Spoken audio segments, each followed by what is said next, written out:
اس نے اپنی ماں سے بھی شرم کی صرف اس لیے کہ وہ حجاب پہنتی تھی۔ یہ کہانی ہے SQ کی، نیو یارک کے برونکس کا ایک لڑکا جس کا بچپن گھر کے اندر وائلنس میں گزرا۔ جب گھر کا ماحول محفوظ نہیں رہا تو اس کی فیملی نے فیصلہ کیا کہ وہ یہاں نہیں رہیں گے، اور پھر 10 سپٹمبر کو وہ فیملی نیو یارک سٹی پہنچی، اس انسیڈنٹ کی ٹھیک ایک دن پہلے جس کے بعد دنیا بدلنے والی تھی، یعنی 9/11۔ اس کے بعد اسکول میں اسے صرف ایک نام سے بلایا جاتا تھا، ٹیررسٹ۔ بن لادن کہاں ہیں؟ ان سب کے چلتے دھیرے دھیرے اسے اسلام سے نفرت ہونے لگی۔ پھر کیا تھا، اس نے اپنی پاکستانی آئیڈینٹی چھپا لی، اپنی ماں کے ساتھ باہر نکلنے میں بھی اس کو شرم آنے لگی کیونکہ وہ حجاب پہنتی تھی۔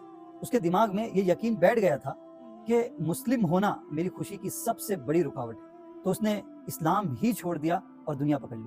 ڈرگز، الکوہل، پارٹیز، اٹینشن، باہر سے سب لافٹر، لیکن اندر سے سیویئر ڈپریشن۔ وہ اکیلے گھر جا کر روتا تھا، باتھ ٹب میں گھنٹوں بیٹھا رہتا تھا۔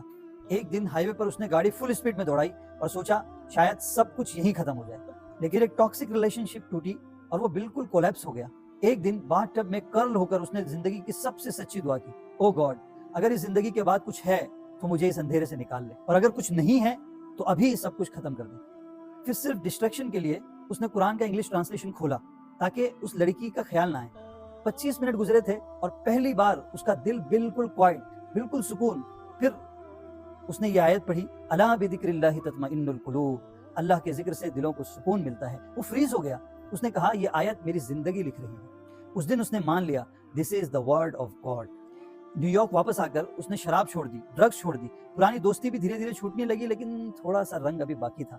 ایک رات بار کے باہر کھڑے رہ کر وہ اسلام اور دا پرپز آف لائف کے بارے میں بات کر رہا تھا۔ ایک لیڈی جو وہاں کھڑی تھی وہ اس کی باتوں کو سن کر رو پڑی۔ پھر روتے ہوئے اس نے پوچھا، تم اس پر یقین رکھتے ہو تو پھر تم یہاں کیا کر رہے ہو؟ SQ خاموش تھا، اس کے پاس اس کا کوئی جواب نہیں تھا، کیونکہ دل اللہ کے ساتھ تھا لیکن جسم ابھی بھی پرانی دنیا کے دروازے پر کھڑا تھا۔ اسی رات اس نے سمجھ لیا 2 زندگیاں ساتھ نہیں چل سکتی۔ وہ رات اس کی جاہلیت کی آخری رات تھی۔